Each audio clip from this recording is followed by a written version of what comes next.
adultes autour des élèves sont souvent réticents par rapport aux réseaux sociaux. Ils se disent, bon, Snapchat, moi, je ne veux pas regarder ce qu'il y a dedans, etc. On peut les entendre.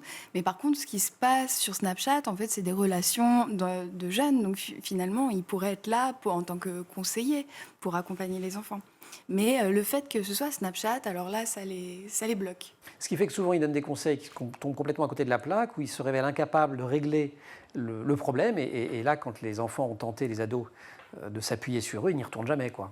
Oui, voilà. Et puis, il y a aussi ce fait que très souvent, quand on parle de harcèlement, on relie aux faits divers de suicide. Et ce qui est un peu dangereux parce que, voilà, il faut parler de ces suicides et il faut mobiliser l'attention autour de ça. Mais il y a ce risque de dire, ah, mais tu veux pas te suicider, mais alors c'est pas si grave. Ouais. Et C'est là, ce que vous dites, hein, je vous cite, qui a trop focalisé sur le lien harcèlement-suicide, on banalise d'autres violences aussi. oui, voilà, parce que le harcèlement, on a souvent dit que c'était des micro-violences. Par exemple, ça peut passer par un regard. C'est-à-dire que comme c'est un cumul de violences différentes, petites, ça peut être une insulte, un surnom, un regard, etc.